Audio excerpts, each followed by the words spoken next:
समारंभां व्यासशंकर मध्यमां अस्मदाचार्य पर्यंतां वंदे गुरु परंपरां ज्योतिष శాస్త్రాన్ని భావతరాల వారికి ప్రసాదించిన ఋషుల యొక్క పాదపద్మాలకు నమస్కారం చేసుకుంటూ అలాగే నాకు జ్యోతిష విద్యను నేర్పిన గురువర్యులు జ్యోతిష బ్రహ్మ కీర్తిశేషులు శ్రీ ఏరంకి సూర్యనారాయణ మూర్తి గారు సూర్యశ్రీ దేవజ్ఞ గారి యొక్క పాదపద్మాలకు నమస్కారం చేసుకుంటూ ఓం శ్రీ మహాగణాధిపతి నమః శ్రీ గురుభ్యో నమః హరి ఓం.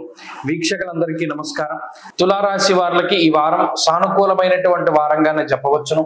గత వారాలతో పోల్చుకుంటే పరిస్థితులు సానుకూలంగానే ఉన్నాయి. దశమందు రవిగ్రహం యోగిస్తున్నారు, నవమ స్థానమందు గురుడు యోగిస్తున్నారు, అలాగే చంద్రుడి యొక్క బలం ఉన్నది. అదే మాదిరిగా వక్రించినటువంటి శనేశ్వరుడు. మరీ ముఖ్యంగా ఈ రాశి వారులకి యోగించేటువంటి గ్రహాల యొక్క సంఖ్య 4.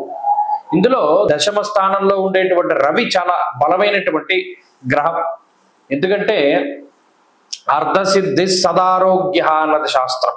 అటు ఆరోగ్యము ఆర్థిక పరిస్థితుల్లో ఉన్నతిని రవి ప్రసాదించగలరు. ఆరోగ్యం భాస్కరాదిచ్చేత రవి దిగ్బలంతో ఉన్నప్పుడు అది ఎలాగో ఆయన ఇస్తారు. దానితో పాటుగా ఐశ్వర్యాన్ని కూడా ప్రసాదించగలిగేటువంటి స్థితి. అంటే దశమంలో ఉన్నారు, వృత్తికారకమైనటువంటి స్థానం కాబట్టి అందులో మన వృత్తి ఉద్యోగాల్లో ఎదుగుదలని సూచిస్తారు. ఉద్యోగం లేదు, మంచి ఉద్యోగాన్ని ఇప్పించడం, లేదా ఉద్యోగంలో ప్రమోషన్లు కానీ, లేదా ఆశించినటువంటి చోట్లకి ట్రాన్స్ఫర్లు కానీ, ఇటువంటి వాటికి కూడా ఈ వారం అవకాశం ఉంటుంది. అలాగే శనేశ్వరుని యొక్క స్థితిగతులు కానీ, చంద్రుడి యొక్క స్థితిగతులు కానీ, అలాగే శుక్రుని యొక్క స్థితిగతులు కానీ వీటితో పోల్చుకుంటే ఈ వారంలో కొంచెం ఖర్చు మాత్రం అధికంగానే కనబడుతూ ఉన్నది. అనవసరమైనటువంటి వాటికి, అవసరమైనటువంటి వాటికి కూడా ధనాన్ని అధికంగా వెచ్చిస్తారు.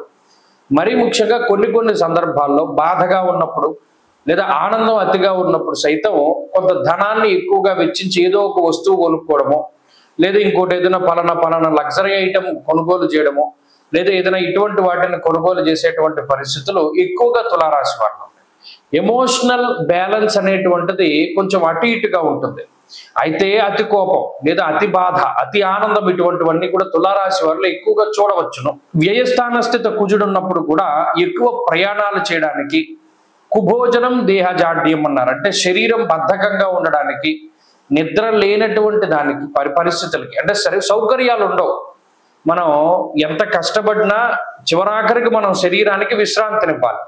ఆ విశ్రాంతినిచ్చేటువంటి సమయంలో సరైన సౌకర్యాలు ఉండవు.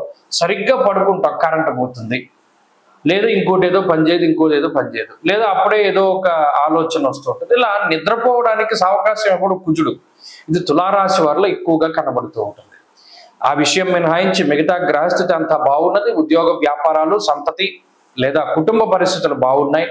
ఈ వారంలో మరింత అనుకూలమైనటువంటి ఫలితాలను సాధించడానికై ఎక్కువగా అమ్మవారికి సంబంధించినటువంటి ఆరాధన, దేవీ ఖడ్గమాల స్తోత్ర పఠనము లేదా శివాష్టోత్తర పారాయణ కూడా మంచి ఫలితాన్ని ఇస్తుంది. ఈ వారంలో కలిసి వచ్చేటువంటి రోజు ఆదివారంగా చెప్పవచ్చును. అదృష్ట సంఖ్య 4, అదృష్ట వర్ణము లేత ఎరుపు రంగు.